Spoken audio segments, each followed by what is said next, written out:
Minsan sa gantong oras, pag wala pa kami pera, hindi pa kami nakainom.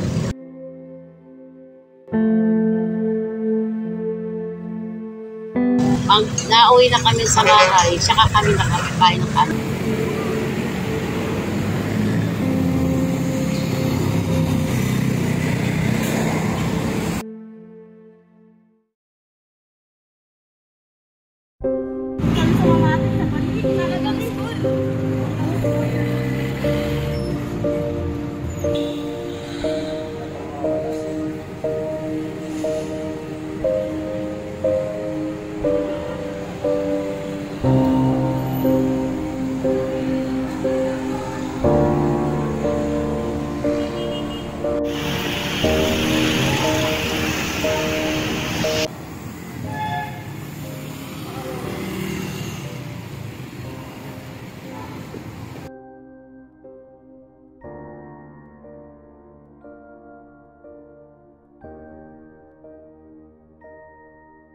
Eh, Nay, nakakain po kayo niyan sa isang beses ng araw po.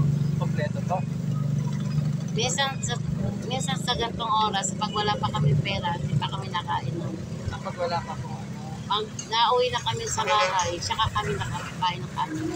Saan po yun? Sa Kanlubang. May asawa po kayo? Patay na asawa ko, 3 taon na. May mga nakakaharap po ba kayo? Kunyari po, may mga tao pong pagtitripan kayo, ganito, gano'n. Okay. Ilan po anak niyo, Nay? 2.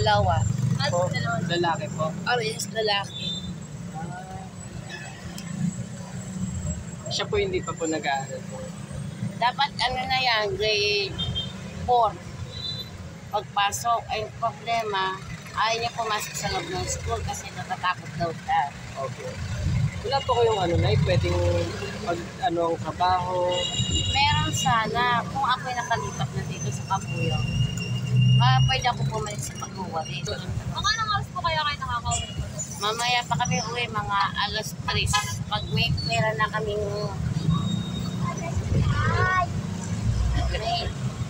Sige, okay lang po, Nay. Okay lang. pag may pera na kaming pambili ng ulam at saka pang gastos sa kinabukasan. Kasya naman po yun sa Eh ngayon, ewan ko lang kung magkano. Nay, may ano po kami, may pinili po kami para tulong na rin po sa inyo. Kasi kung wala man po kayong kita, at least po makakakain po kayo ngayong oras. Diba po, magtatanghalian na rin naman po. So, may bibigay po kami sa inyo. Salamat po. Bakla! Salamat. Thank you po, Nay. Salamat po. po.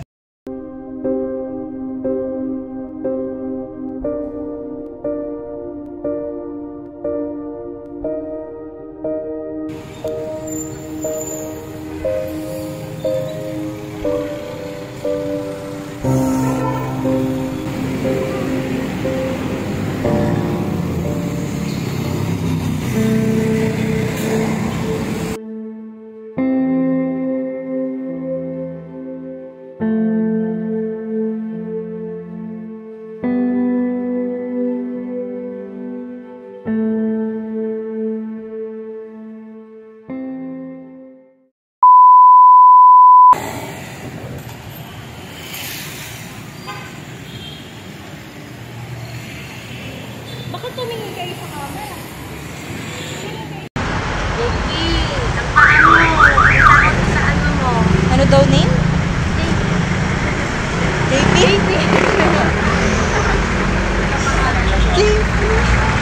O, tumayo ka muna daw. Ayaw!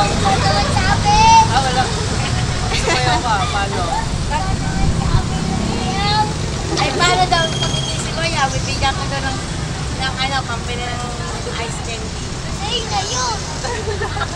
Pampaling ice cream.